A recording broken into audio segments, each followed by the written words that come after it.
Hello there you guys, welcome to one of my videos.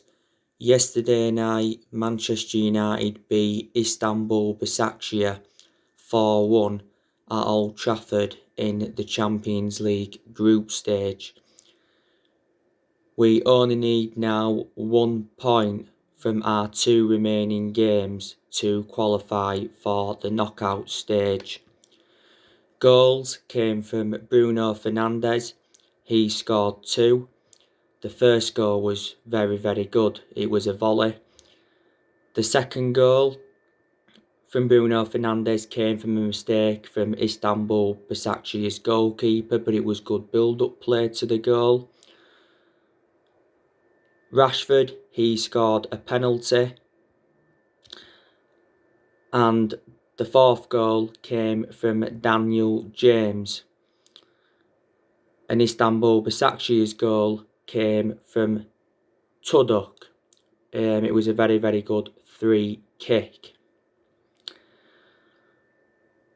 But yeah, very good performance by Manchester United. I thought Alex Telles did very well. That was his third appearance for the football club in all competitions, and it was his second appearance in the Champions League.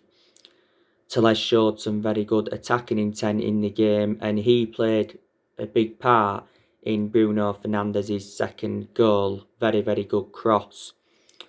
He's going to be a very good signing for Manchester United.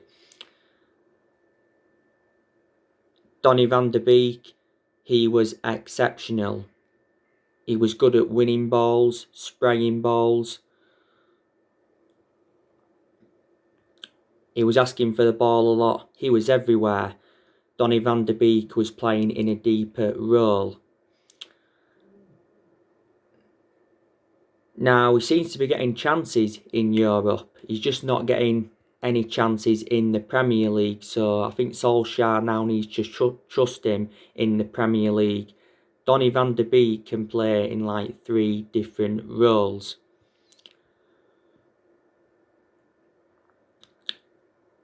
Fred, I thought he was also very good alongside him. Fred has really improved under the Ole Gunnar Solskjaer era.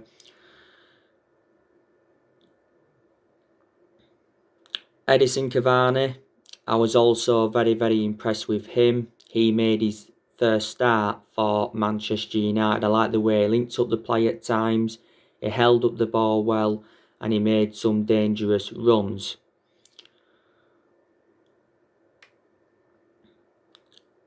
I thought Mason Greenwood, he made an impact when he came on. He had a couple of good goal scoring opportunities. He obviously got the assist for Daniel James's 4th goal. Mason Greenwood was obviously out recently with illness, and obviously he's had a few personal issues and that. But Solskjaer has been defending Mason Greenwood in recent weeks. Victor Lindelof, I thought he also had a pretty good game. It was a lovely through ball he played for Marcus Rashford, and that's when obviously Marcus Rashford won the penalty. Victor Lindelof's had some good games this season for Man United. Harry Maguire, I thought he also did very well. Made some good blocks. He was also very effective in the air, and it's good that he's bounced back from his early season troubles. Anthony Martial, I was very impressed with him. Made some very good runs in behind. Martial was playing on that left-hand side. Now, I think Solskjaer's happy that he's back out on that left-hand side. Martial, has enjoyed a pretty difficult start to the season. Don't forget he had that 3-match suspension in the Premier League because he got sent off in our 6-1 defeat to Tottenham. But in reality, he shouldn't have been sent off. But yeah, prior to the game against Basaksehir, Solskjaer explained why Anthony Martial's been struggling, and that was because of his 3-match suspension mainly. But yeah, he said he's backing Martial to rediscover his form. And he said he cannot rest on his laurels. But yeah, good performance from him yesterday.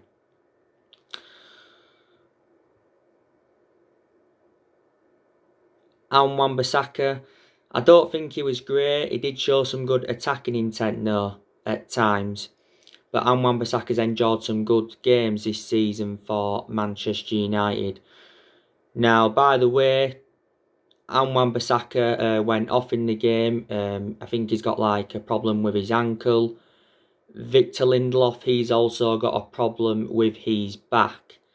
Now, Solskjaer's hopeful that Lindelof and Wan-Bissaka will be available for the game against Southampton on Sunday. There was no Paul Pogba and there was no Scott McTominay. Paul Pogba has obviously had a problem with his ankle. You know, Pogba obviously missed the game against West Brom as well. So yeah.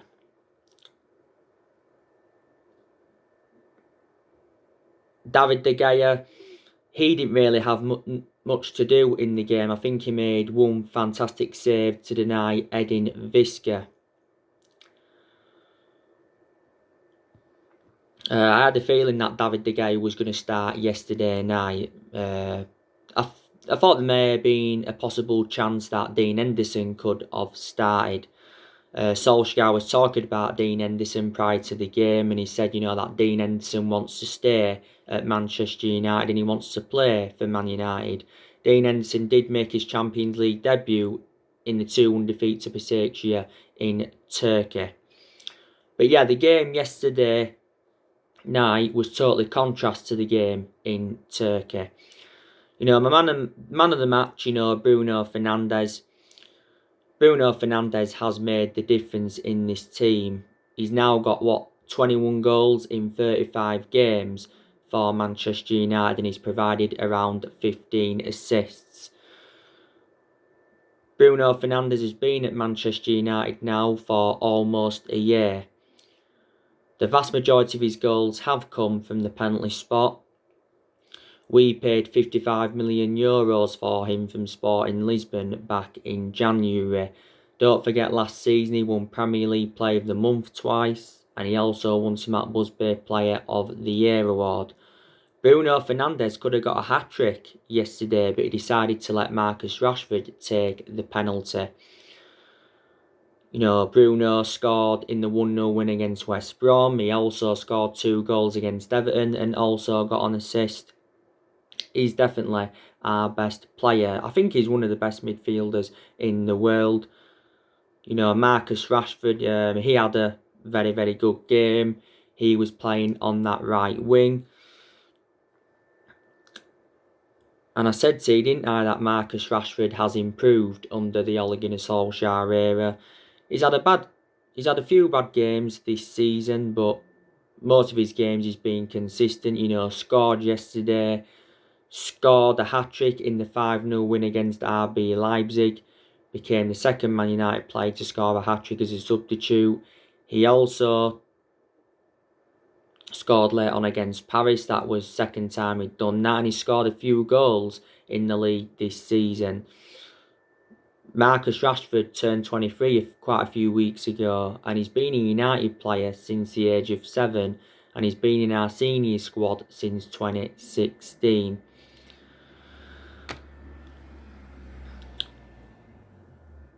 And yes, we did bring all 5 substitutions on in the game. We brought Axel Tuanzebe on. I thought actually Axel Tuanzebe might have started ahead of Lindelof, but he didn't. Tuanzebe impressed me when he came on. Brandon Williams, he also came on in the game. Williams doesn't get in the team lot now, does he? You know, he obviously came on yesterday and he played in both our Cowbell Cup games, but hasn't played in the Premier League yet this season. Nemanja Matic, he also came on in the game. Matic doesn't really play a lot now, does he? But he did start, though, the game against West Brom at the weekend. Mason Greenwood came on, like I said, he made an impact, and Daniel James also came on, and I thought he made an impact, took his goal very, very well. Daniel James's appearances at Manchester United now are limited, doesn't really get a lot of chances, but despite that, he still says he loves it at Manchester United. So I think, now Man United have found a new midfield trio and we've found a new attacking trio. I think that lineup yesterday night was our strongest lineup if you put Paul Pogba there instead of Fred.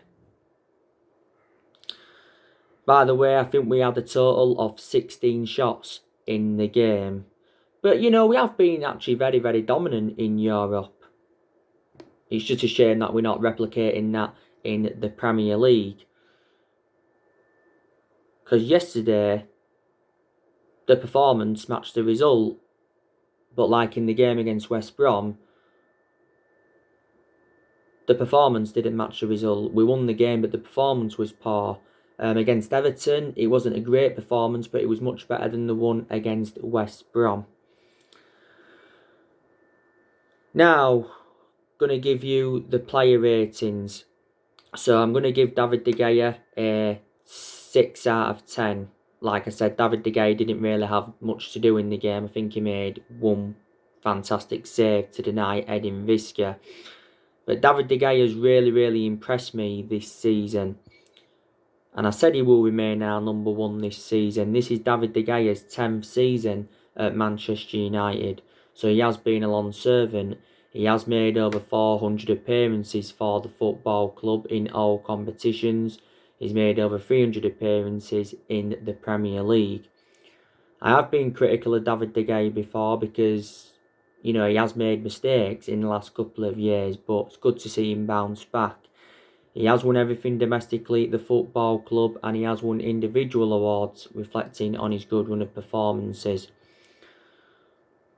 When De Gea does leave Manchester United, he will go back to Spain. We paid, was it around £18 million for De Gea from Atletico Madrid back in 2011. Now, Wan-Bissaka, he's going to get a 6 out of 10. Didn't have the best of games, like I said, went off with an ankle injury, didn't he? Hopefully it's not too severe. At times in the games, though, he did show some good attacking intent. Victor Lindelof, I'm going to give him a 7 out of 10. Looked very, very confident at the back. Looked good on the ball. Didn't really make any mistakes. And played that lovely ball through for Marcus Rashford for obviously, the penalty. Harry Maguire, he's going to get a 7 out of 10. I thought, he was very effective in the air. Made some good blocks in the game. He's bounced back as Harry Maguire because, like I said earlier on, he's had early season troubles as Harry Maguire.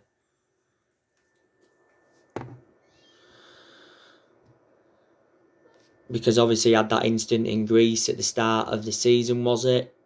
He had a few knocks and he got sent off in England's 1-0 defeat to Denmark, which was earlier on in the season. Harry Maguire is our current captain. And as it stands at the moment, he is the most expensive centre-half in the world because we got him in a deal worth £80 million. Alex Telles, he's going to get a 7 out of 10. Like I said, showed some good attacking intent and he played a big part in Bruno Fernandes' second goal. I like the way Telles crosses the ball, to be honest with you.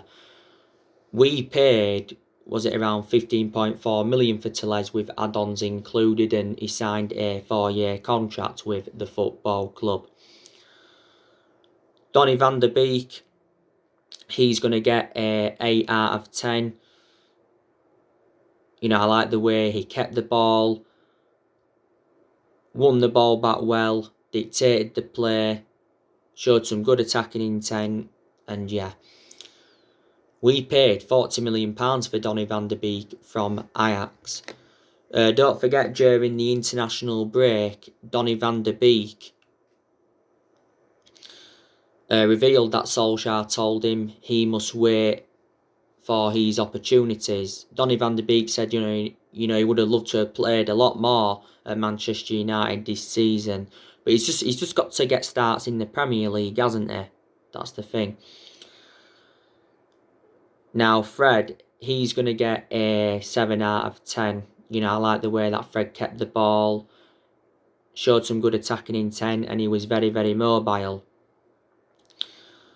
Fred's been at the club now for a few years. We got Fred for around £47 million from Shakhtar Donetsk, didn't we? I thought Fred was also an exceptional player during his time at Shakhtar Donetsk. So yeah, 7 out of 10 for him. Bruno Fernandes, 9 out of 10.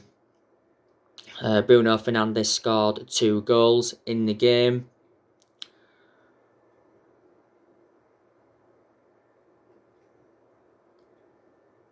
Anthony Martial, 7 out of 10. Had a very, very good game, Anthony Martial. Made some good runs on that left-hand side. So hopefully now Martial can continue his good run of performances. Martial, was very, very good last season under Ole, and he was good in his debut season under the Louis van Gaal era. Martial's enjoyed a good 5 years or so now at the football club. We got him in a deal worth like £57 million from Monaco in total. Obviously, Martial was playing centrally a lot last season, wasn't he? Because was it last season we gave him that number 9 shirt? Now, Marcus Rashford, he's going to get a 8 out of 10. Very, very good performance by him. Scored the penalty. It was much better than he was against West Brom, because against West Brom he was quite poor, but Rashford didn't look fully fit against West Brom because he just recently recovered from a shoulder problem. And Edison Cavani, he's going to get a 7 out of 10. Edison Cavani really, really impressed me. He's made an impact since he came to Manchester United, to be fair. Did well yesterday night. He also did quite well against West Brom when he came on. He scored his first goal for the football club in the 3-1 win against Everton. And he almost scored with his first touch when he came on against Chelsea. We got Edison Cavani on a free transfer, and Cavani signed a 2-year contract with the club worth around 230 grand a week. Now, Mason Greenwood, like I mentioned, he came on. I'm going to give him a 7 out of 10. Made an impact when he came on. Could have got a goal of his own, but he did get the assist, didn't he?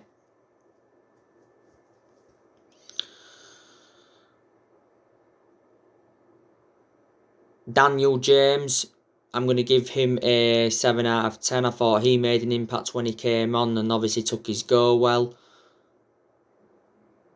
Brandon Williams, he's going to get a 6 out of 10. Axel Tuanzebe, 6 out of 10. Nemanja Matic, don't think he can really get a rating because, he did come on late, didn't he? So there you go. So that is your player ratings from the game.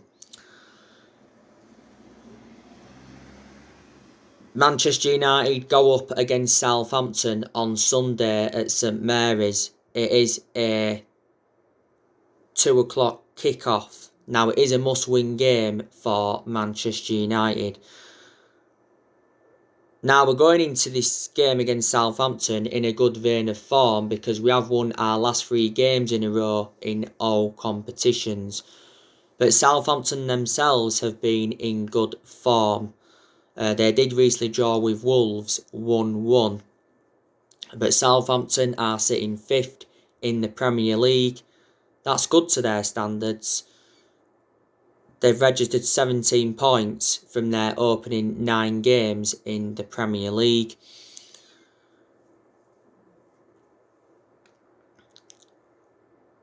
Last season, the game at St Mary's was 1-1, and the game at Old Trafford was 2-2.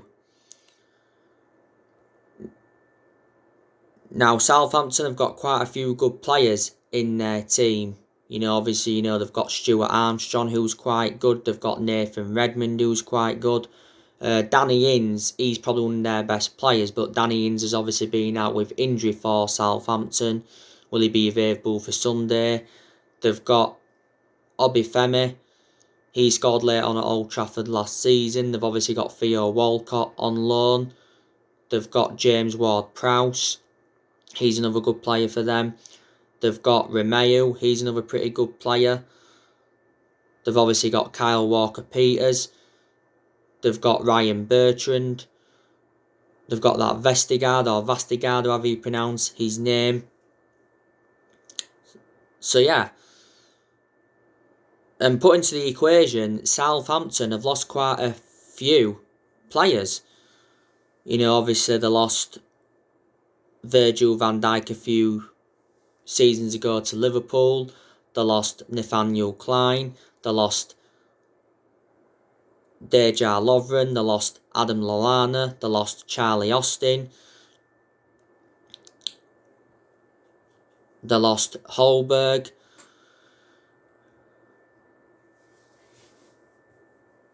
They lost Cedric Soares. They loaned Mario Lemina out. So, there you go. And I like the way that Ralph Hasenhüttl has turned them around. But yeah, I'm really, really looking forward to the game. I'm expecting Solskjaer to make a few changes from the 4-1 win yesterday. He only made 2 changes though yesterday from the 1-0 win against West Brom at the weekend. Didn't he? After Southampton, we do play PSG. That's going to be a difficult game. And then it's West Ham. West Ham's a game we should be winning. And then after West Ham, it's Leipzig. And then after Leipzig, it's Manchester City. So we have got games coming up thick and fast. Now, as you all know, Luke Shaw is out with a hamstring injury. He's out for up to 6 weeks. Hopefully it's going to be 4 weeks instead of 6 weeks. That's my element of concern about Luke Shaw. He's far too injury prone. Eric Bailly, I think has he just come back from injury, but he was out with a muscle injury, wasn't he? Lingard, he's self-isolating after being in contact with someone with COVID. Ole Gunnar Solskjaer confirmed that. Phil Jones, he's obviously still out with injury, and Lindelof and Bissaka, they've just sustained injuries. We'll have to see how it goes with them. But yeah, I think now some pressure would have eased off Ole Gunnar Solskjaer, because obviously we've won our last 3 games. I still don't think he's the long term for Manchester United. I'm hoping to be proven wrong. Now, Solskjaer has been Manchester United manager now for almost 2 years. I think it's next month it will be his 2-year anniversary at the football club. He has got a contract with Man United until 2022. I don't see him seeing out his contract. He's managed over 100 games for Manchester United in all competitions. And I think he's won around, 58 or 59 games as Man United manager. Now, obviously, there has been a lot of talks of Mauricio Pochettino coming in to replace Ole. He's obviously been the favourite to take over at Manchester United. Mauricio Pochettino. Earlier on in the season, there was talks of Julian Nagelsmann coming in. There's also been talks of Massimiliano Allegri coming in. But to be honest with you, it wouldn't really solve a lot if we sat Solskjaer, would it? Obviously, there's been problems with the board at the football club for several years. Obviously, reflecting how poor our recruitment policy's been, and none of our managers have been backed enough since the Sir Alex Ferguson era. Moyes wasn't backed enough, Van Gaal wasn't backed enough, Mourinho wasn't backed enough, and Solskjaer hasn't been backed enough, has he? And if Solskjaer is still to be Manchester United manager in January, then he does need more backing, and it's very imperative that we get the players in that he wants in.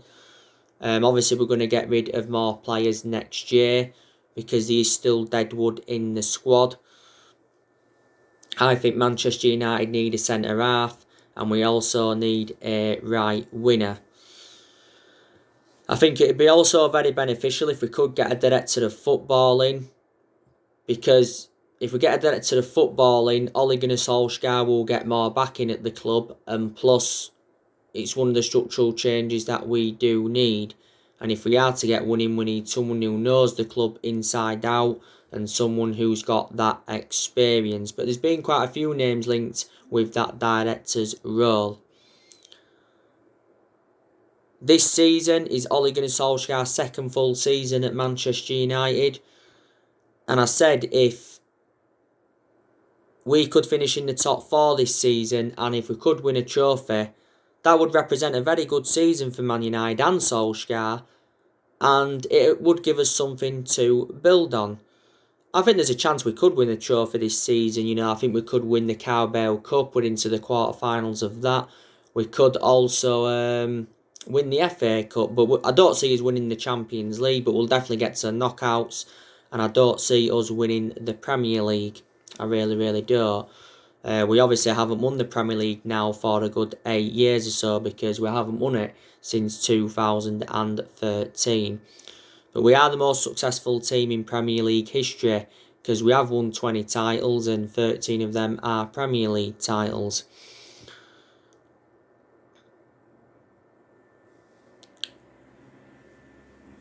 Solskjaer did very, very well last season because last season he guided us to 3 semi-finals.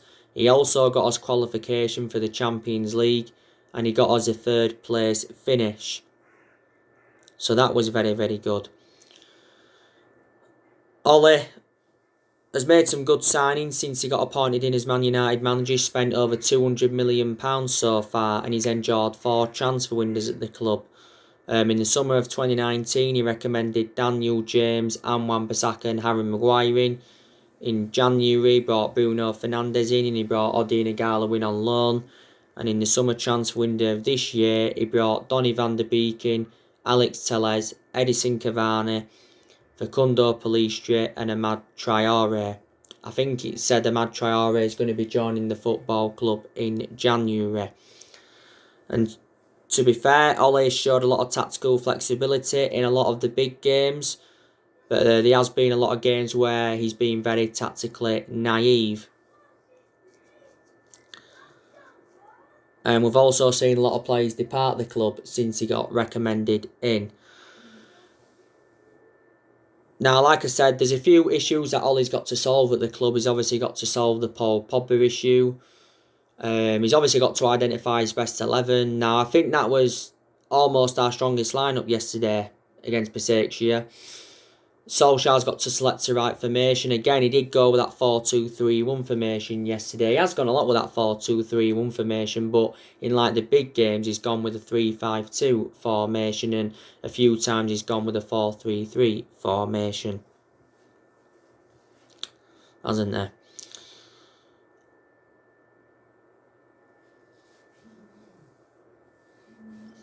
Now, in the last 7.5, 8 years or so, Man United have been inconsistent.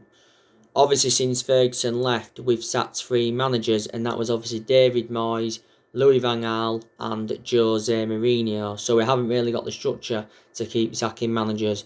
We have spent over £1 billion on players in the last 7.5, 8 years or so, and people say, reflect on the money we've spent, we should be in much more of a commanding position than we're in. We've recruited around 36 players in since Alex Ferguson left. We've also got players on big contracts at the football club. You've got De Gea on 350 grand a week. You've got Maguire on 200 odd grand a week. You've got Pogba on 290 grand a week. You've got Rashford on 200 odd grand a week. Martial's on 200 odd grand a week. Lingard's on 100 grand a week and he doesn't even get in the team now.